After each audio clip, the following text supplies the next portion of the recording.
আসসালামু আলাইকুম প্রিয় শিক্ষার্থী, আশা করি সবাই ভালো আছো, সুস্থ আছো এবং করোনা ভাইরাস থেকে মুক্ত আছো।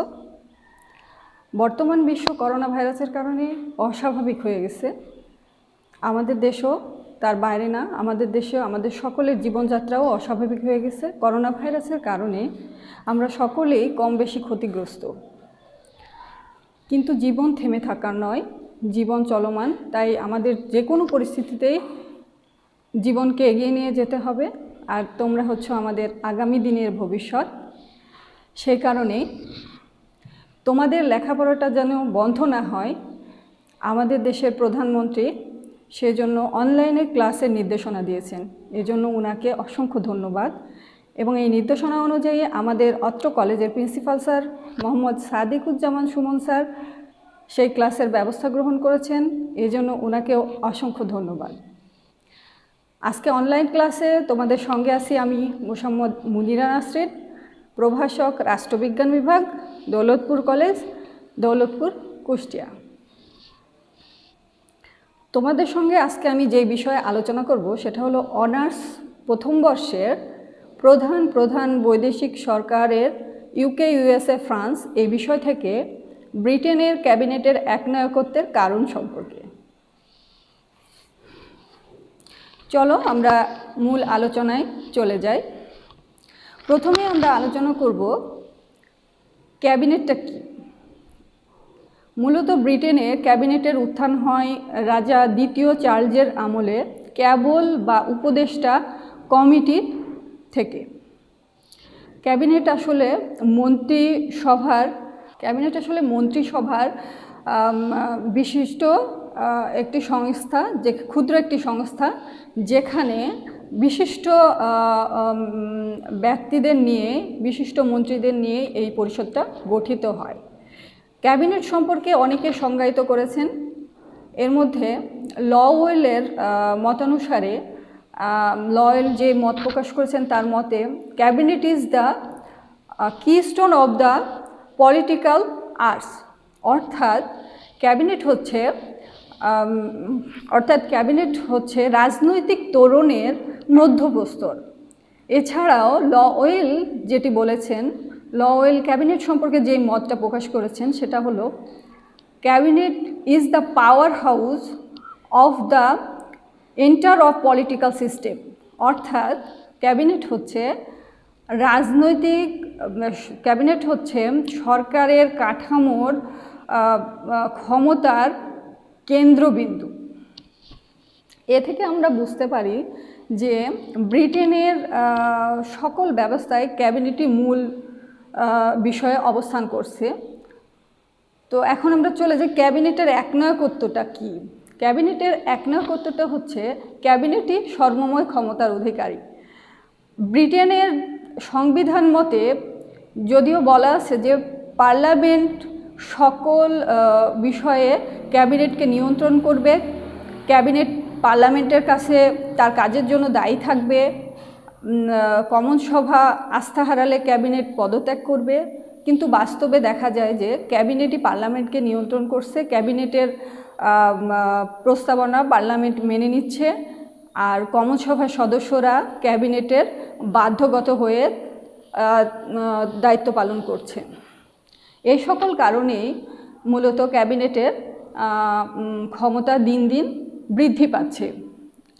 আর এই দিন দিন ক্যাবিনেটের ক্ষমতার অপ্রতিরোধ্য হয়ে ওঠায় ক্যাবিনেটের মূলত একনায়কত্ব বোঝানো হচ্ছে। এছাড়াও আমরা বলতে পারি যে অধ্যাপক লাস্কি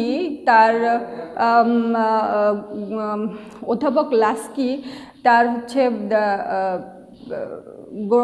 একটি গ্রন্থে উল্লেখ করেছেন, যে গ্রন্থের নাম হচ্ছে পার্লামেন্ট গভর্নমেন্ট ইন ইংল্যান্ড। সেখানে আমরা দেখতে পাই যে বলেছে যে পার্লামেন্টের কাজই হচ্ছে ক্যাবিনেটের প্রস্তাবকে সমর্থন করা। মূলত ক্যাবিনেটটা হচ্ছে এখন পার্লামেন্টের ক্ষমতার কেন্দ্রবিন্দু। ক্যাবিনেট হচ্ছে প্রভুত্ব সুলভ আচরণ করছে। ক্যাবিনেট প্রভুত্ব সুলভ আচরণ করছে পার্লামেন্টের ওপরে। এছাড়াও আমরা দেখতে পাই যে ক্যাবিনেট ব্রিটেনের বিভিন্ন ক্ষেত্রে, রাজনৈতিক ক্ষেত্রে মস্তিষ্ক হিসেবে কাজ করছে। তাছাড়া শাসন বিভাগ, আইন বিভাগের যোগসূত্র রক্ষা করছে।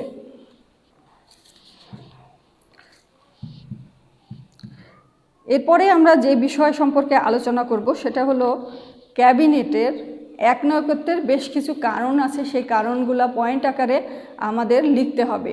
সেই পয়েন্ট আকারে লিখলে আসলে প্রশ্নের লেখাটা বেশি হয়। তোমাদের সঙ্গে এর আগেও আমি আলোচনা করেছি, তাই পয়েন্টগুলো আমি বলে দিলে তোমরা অবশ্যই খাতাতে লিখে নিবা আশা করি।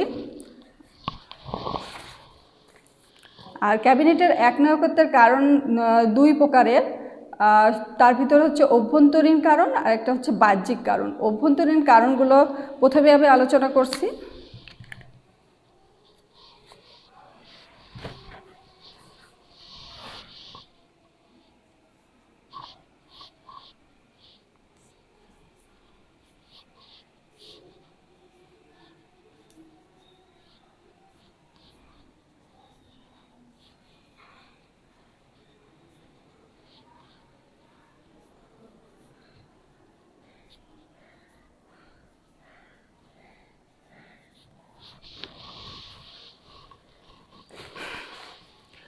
জনমতের প্রাধান্য। অভ্যন্তরীণ কারণের মধ্যে জনমতের প্রাধান্যর কথা বলা হয়েছে। এখানে জনমতের প্রাধান্য আসলে বর্তমান বিশ্ব হচ্ছে তথ্য প্রযুক্তির বিশ্ব। এই তথ্য প্রযুক্তির কারণে সংবাদপত্র, টেলিভিশন, তারপরে রেডিও, এগুলোর মাধ্যমে জনগণ খুব সহজেই সচেতন হচ্ছে তার রাজনৈতিক, অর্থনৈতিক সমস্যা সম্পর্কে, এবং সরকারও জনগণের সমস্যা সম্পর্কে জানতে পারছে। এর ফলে জনগণ ও সরকারের মধ্যে খুব সুন্দর একটা যোগসূত্র তৈরি হচ্ছে এবং সরকার খুব সহজেই জনগণের হচ্ছে আস্থা তৈরি করতে পারছে। এর ফলেই কি হচ্ছে যে জনগণের আস্থাভাজন হওয়ার কারণে ক্যাবিনেট দিন দিন তার ক্ষমতা বৃদ্ধি করে চলেছে। দ্বিতীয়ত, দলীয় শৃঙ্খলা বৃদ্ধি। দ্বিতীয় যে বিষয়ে আমি আলোচনা করব সেটা হলো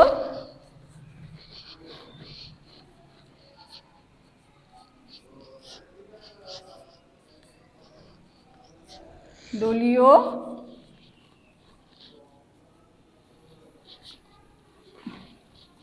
শৃঙ্খলা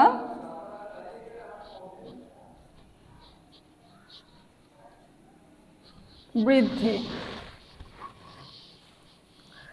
দলীয় শৃঙ্খলা বৃদ্ধি, এখানে বলা যায় যে বর্তমানকালে দলীয় শৃঙ্খলার কারণে পার্লামেন্টের ক্ষমতা দিন দিন হ্রাস পাচ্ছে। দলের মধ্যে শৃঙ্খলতা এবং প্রত্যেক দলের সদস্যদের মধ্যে মান্য করা, এরকম শৃঙ্খলার কারণে, যেমন কমন সভার সদস্যরা ক্যাবিনেটের আস্থাভাজন হয়ে চলে। কারণ ক্যাবিনেট যদি অনাস্থা প্রস্তাব করে কিংবা কোনো সদস্যের বিরুদ্ধে কোনো কমপ্লেন করে, সেই সদস্যকে বের করে দেওয়ার, ক্ষমতাচ্যুত করার ক্ষমতা রাখে। এই কারণেই দলের সকল সদস্য ঐক্যবদ্ধভাবে, সুশৃঙ্খলভাবে তাদের দায়িত্ব পালন করে, কেউ অবাধ আচরণ করতে পারে না। এই দলীয় শৃঙ্খলার কারণে মূলত দিন দিন পার্লামেন্টের চেয়ে ক্যাবিনেটের ক্ষমতা বৃদ্ধি পাচ্ছে। এর পরের পয়েন্ট প্রধানমন্ত্রীর নেতৃত্ব।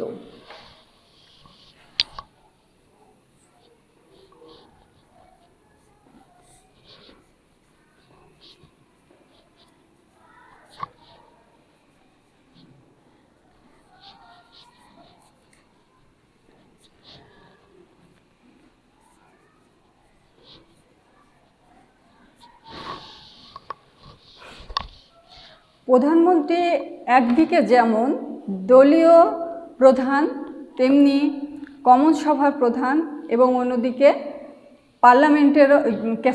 ক্যাবিনেটেরও কেন্দ্রবিন্দু। এই কারণে সকল ক্ষেত্রেই প্রধানমন্ত্রী নেতৃত্ব স্থান হওয়ার কারণে দিনকে দিন তার একনায়কত্ব বৃদ্ধি পাচ্ছে। আর প্রধানমন্ত্রীর একনায়কত্ব বৃদ্ধির ফলেই কিন্তু দিন দিন ক্যাবিনেটও একনায়কত্ব বা তার প্রভাব বিস্তার করতে সক্ষম হচ্ছে। প্রিয় শিক্ষার্থী, তোমরা হয়তো ভাবছো যে আমি পয়েন্টসগুলো খুব সহজে অল্প কথায় সেরে দিচ্ছি। তোমাদের কিন্তু এইভাবে অল্প কথায় সেরে দিলে হবে না। আমি ক্লাসে বিশদ আলোচনা করি না, তোমরা এর আগেও আমার ক্লাস করেছো। আমি একটা পয়েন্টকে খুব সহজে তোমার বোধগম্য করে তোলার জন্য সিম্পল কিছু বিষয় তুলে ধরে সেই পয়েন্টটা সম্পর্কে বুঝিয়ে দেওয়ার চেষ্টা করি। সে কারণে আমার আলোচনা তোমাদের কাছে আশা করি সংক্ষিপ্ত মনে হবে না। এর পরের পয়েন্টসটা হচ্ছে আইন প্রণয়নে নেতৃত্ব।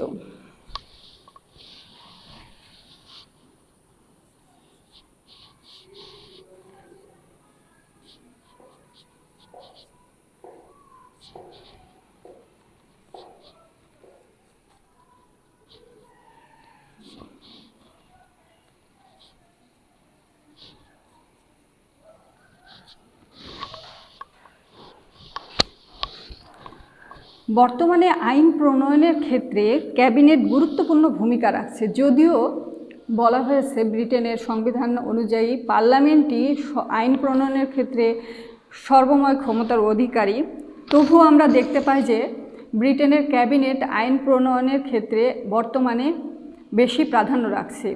কারণ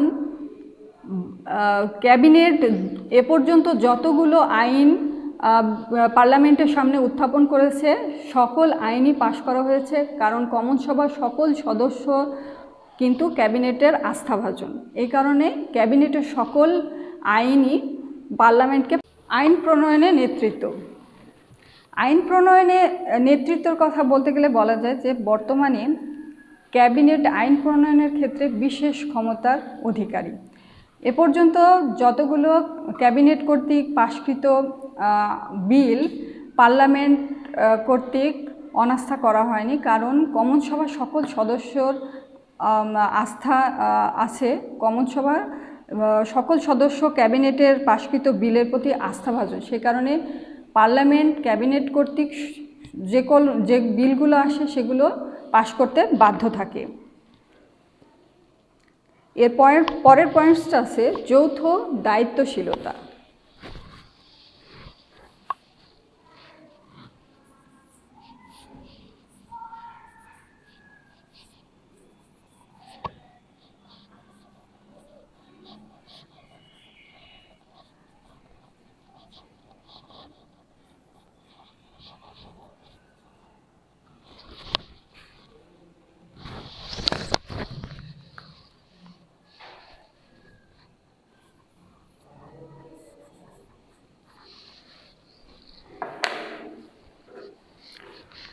ক্যাবিনেটের সদস্যরা যৌথভাবে তার কাজের জন্য দায়ী থাকে।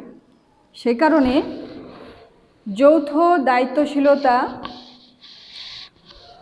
তারা এককভাবে কোনো কাজ করে না, কোনো সিদ্ধান্ত গ্রহণ করে না, যৌথভাবে সকল সিদ্ধান্ত গ্রহণ করে। কারণ একজন মন্ত্রীর ভুলের কারণে সকল সদস্যকে পদত্যাগ করতে বাধ্য হতে হয়। সে কারণে সকলে ঐক্যবদ্ধভাবে কাজ করছে, যেটাও ক্যাবিনেটের ক্ষমতা বৃদ্ধিতে সহায়ক।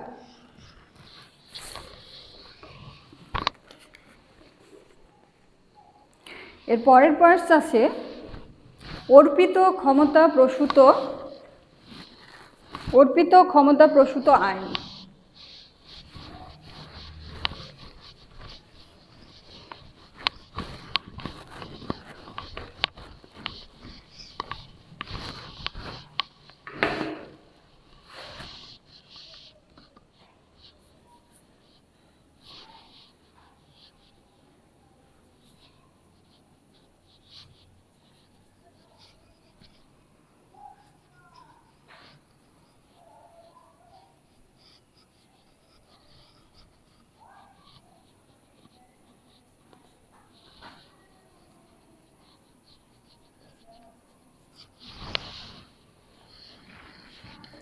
আইন প্রণয়নের ক্ষেত্রে আমরা জানি পার্লামেন্টই সর্বময় ক্ষমতার অধিকারী। তারপরেও বর্তমানে দেখা যাচ্ছে যে বেশ কিছু কারণে পার্লামেন্ট কিছু আইন প্রণয়নের ক্ষমতা শাসন বিভাগের হাতে হস্তান্তর করেছে। আদেশ নিষেধ, আদেশ নির্দেশ, নীতিমালা গ্রহণ, উপ আইন, এই সকল বিষয়ে সিদ্ধান্ত গ্রহণের যে দায়িত্ব পেয়েছে শাসন বিভাগ, এগুলোকে মূলত অর্পিত ক্ষমতাপ্রসূত আইন বলা হচ্ছে। তো এইগুলোর কারণে দিন দিন ক্যাবিনেট, এই অর্পিত ক্ষমতাপ্রসূত আইনের কারণে দিন দিন কিন্তু ক্যাবিনেটের ক্ষমতা বৃদ্ধি পাচ্ছে। কারণ ক্যাবিনেটের আস্থা হারালে কমন সভার সদস্যরা সমস্যার সম্মুখীন হবে। কমন সভা ক্যাবিনেটের বাইরে কোনো কাজ করছে না, ক্যাবিনেটকে সমর্থন করছে, আর পার্লামেন্টও দিন দিন দুর্বল হয়ে যাচ্ছে, যার ফলে ক্যাবিনেটের হাতেই এখন সকল ক্ষমতা চলে আসছে এবং বিভিন্ন আদেশ নির্দেশ, নিয়ম নীতি এগুলো নির্ধারণের কারণে ক্যাবিনেট দিন দিন একনায়কত্ব প্রতিষ্ঠা লাভ করছে। এর পরের পয়েন্টটা আছে আর্থিক ক্ষেত্রে কমন সভার ক্ষমতা হ্রাস। আর্থিক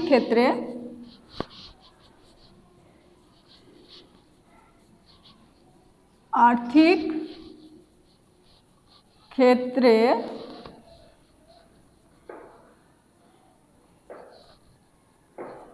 কমন সভার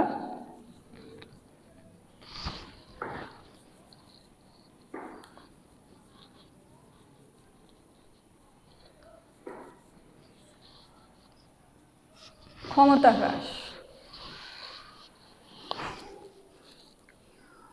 কমন সভা বাজেট প্রণয়নের ক্ষেত্রে কমন সভা গুরুত্বপূর্ণ ভূমিকা পালন করে, কিন্তু বর্তমানকালে দেখা যাচ্ছে যে কমন সভার সময়সীমা খুবই সীমিত।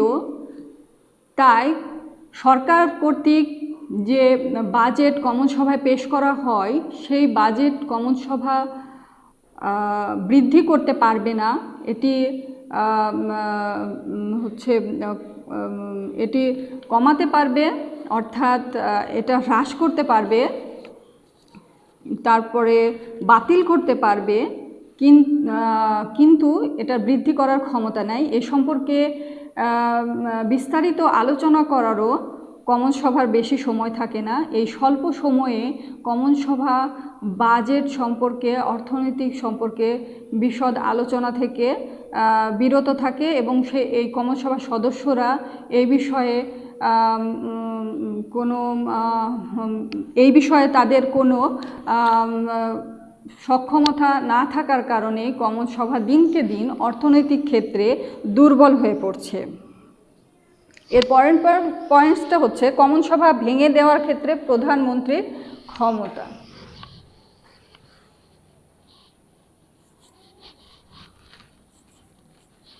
কমন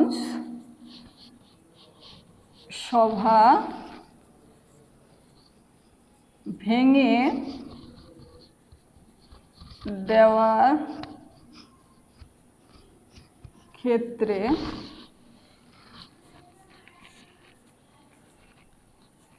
প্রধানমন্ত্রীর ভূমিকা। প্রধানমন্ত্রী কমন সভা ভেঙে দেওয়ার ক্ষেত্রে গুরুত্বপূর্ণ ভূমিকা পালন করে। এর ফলে কমন সভার সদস্যরা ক্যাবিনেটের সদস্যদের আস্থা হারাতে চায় না। তাদের আস্থা হারালেই ক্যাবিনেট প্রধানমন্ত্রীকে পরামর্শ দিতে পারেন কমন সভা ভেঙে দেওয়ার জন্য। এর ফলেও দিন দিন কমন সভা দুর্বল হয়ে পড়ছে এবং ক্যাবিনেট উত্তরোত্তর তার ক্ষমতা বৃদ্ধি করে চলছে। এর পরের যে পয়েন্টটা আছে নীতি নির্ধারণে ক্যাবিনেটের ভূমিকা।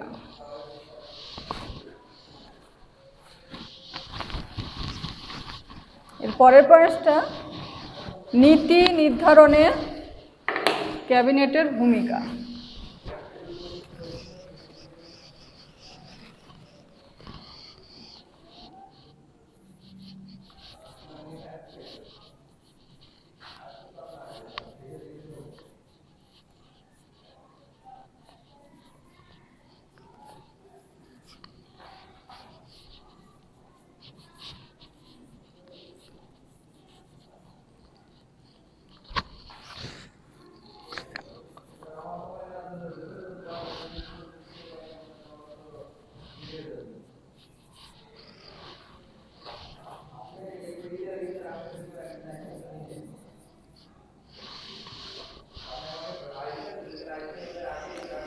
নির্ধারণের ক্ষেত্রে ক্যাবিনেট গুরুত্বপূর্ণ ভূমিকা পালন করে থাকে।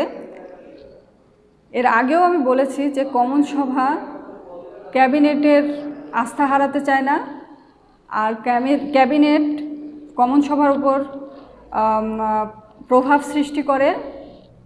তাই বিভিন্ন বিষয়ের নীতি নির্দেশনা, আদেশ নির্দেশ কমন সভা তার আনুগত্যের সাথে পালন করে থাকে, আর ক্যাবিনেট তার এই নীতি নির্দেশনার ক্ষেত্রে এর মাধ্যমে দিন দিন উত্তরোত্তর তার ক্ষমতা বৃদ্ধি করে চলছে।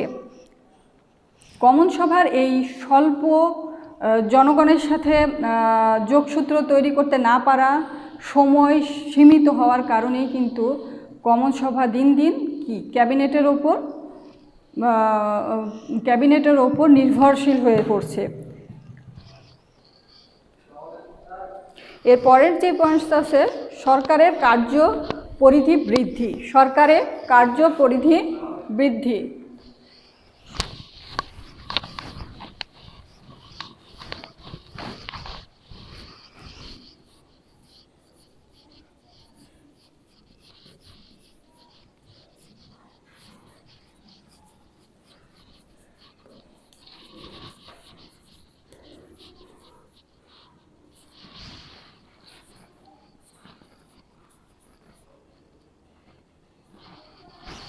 সরকারের কার্যপরিধি বৃদ্ধি। আমরা জানি সরকার শাসন কার্য পরিচালনা ব্যতীত এখন অনেক ধরনের কাজের সাথে জড়িয়ে পড়েছে। বর্তমান রাষ্ট্র কল্যাণমূলক রাষ্ট্র। এই কল্যাণমূলক রাষ্ট্রের কল্যাণ এবং জনগণের কল্যাণ সাধন করাই কিন্তু সরকারের মূল লক্ষ্য হয়ে দাঁড়িয়েছে। তাই সরকার এসব কাজের সাথে জড়িত হওয়ার কারণে জনগণের খুব সহজেই জনগণের আস্থাভাজন হয়ে পড়ছে, যা ক্যাবিনেটের ক্ষমতা বৃদ্ধিতে সহায়তা প্রদান করছে। এর পরের যে পয়েন্টসটা আছে সেটা হলো সাধারণ কমন সভার সদস্যদের গুণগত মান হ্রাস। কমন সভার সদস্যদের গুণগত মান হ্রাস।